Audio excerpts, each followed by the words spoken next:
بسم اللہ الرحمن الرحیم۔ رمضان المبارک میں عام طور پر جمعے کے دن صلاۃ التسبیح پڑھنے کا اہتمام کیا جاتا ہے۔ صلاۃ التسبیح کیا ہے، اس کا طریقہ کیا ہے؟ آپ صلی اللہ علیہ وسلم نے حضرت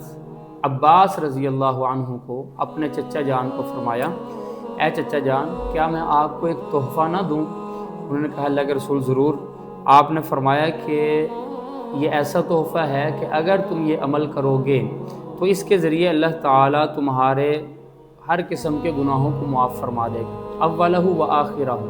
شروع والے گناہ، بعد والے گناہ، قدیمہ و حدیثہ، پرانے گناہ، نئے گناہ، جان بوجھ کر کیے ہوئے گناہ، بھول کر کیے ہوئے گناہ، چھوٹے گناہ، بڑے گناہ،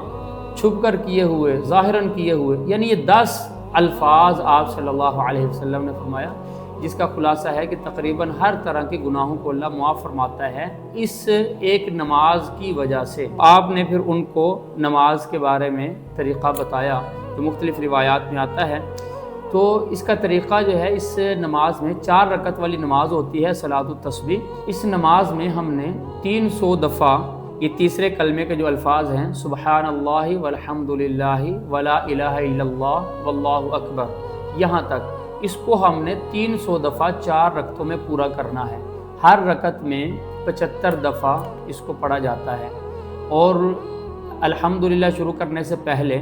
یعنی سبحانک اللہ جب پڑھ لیا آپ نے، الحمدللہ سے پہلے 15 دفعہ اس کو پڑھ لیا جائے، اور اس کے بعد پھر رکوع جانے سے پہلے 10 دفعہ پڑھنا، پھر رکوع کے اندر 10 دفعہ پڑھنا، پھر رکوع کے اندر 10 دفعہ پڑھنا، رکوع سے جب قیام کریں اس وقت 10 دفعہ، پھر پہلے سجدے کے اندر 10 دفعہ، پہلے سجدے سے اٹھ کر دونوں سجدوں کے درمیان پھر یہ 10 دفعہ، اور دوسرے سجدے میں 10 دفعہ پڑھ لیے جائے،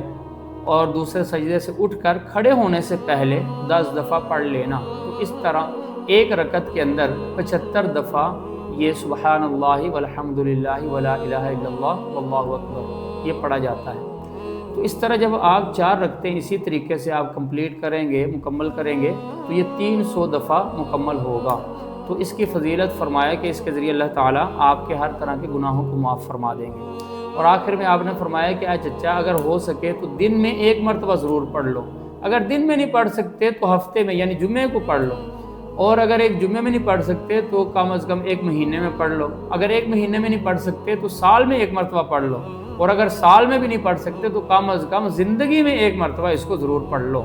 تو یہ سیاہ ستہ کی 3 بڑی کتابیں، سنن ابی داؤد، جامع ترمذی اور سنن ابن ماجہ، یہ 3 بڑی کتابوں کے اندر یہ حدیث ہے۔